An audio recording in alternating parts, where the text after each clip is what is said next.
Grabe guys, pati nagdi-deliver ng itlog gusto na akong labanan. Lods, labanan ka daw na itong magdi-deliver ng itlog. 1v1? Oo. Ano boss, labang ka? Oo boss, kaya pagod ako. Malakas yan!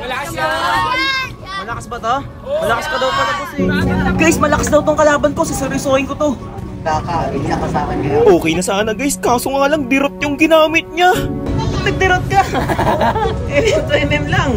Sabi niya hindi naman daw niya alam yung rules kaya pinagbigyan ko na. Nang mag-umpisa ang laban, pinilit kong kunin ang kalamangan. Basta mga dirot user, alam na alam ko ang mga galawan. Pagkapitas ko sa kanya, agad ko siyang tiningnan. Ang ilong namin ay sabay naming hinawakan. Baliktad ang nangyari kasi siya pa ang nalugi. Pagkakuha ko ng ulti, pinasok ko na agad sa tore. Pero umatras muna ako ng bahagya at saka ako siya sinibat. Akala niya hindi ko itutuloy pero yun ang malaki niyang ikinagulat. Sa ayaw at gusto niya, titipihan ko siya. Ilang araw daw niyang pinagpraktisan tong dirot guys kasi ito lang daw yung counter sa Mouse Cube pero tignan nyo naman mukhang siya pa yung nalulusaw. Nire-recolan ko na muna bago tuluyang pumanaw.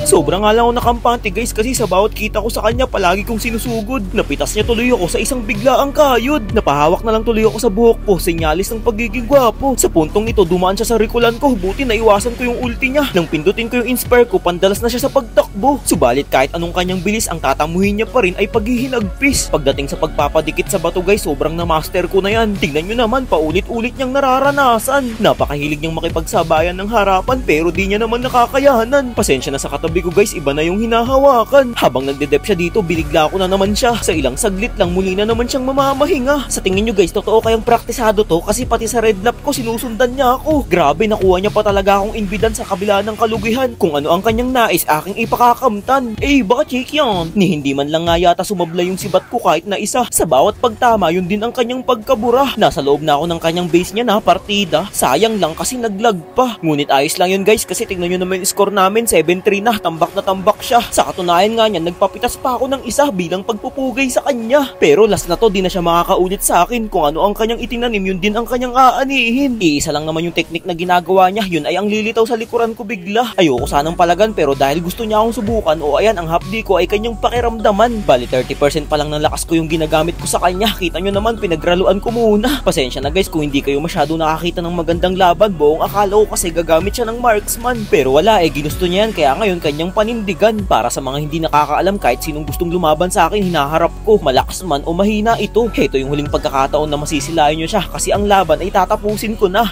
Sata.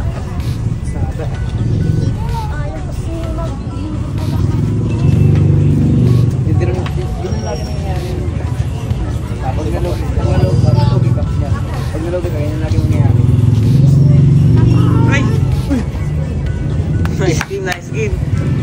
Tapos guys, pinagbigyan ko rin kahit ano, pagod to siya sa trabaho.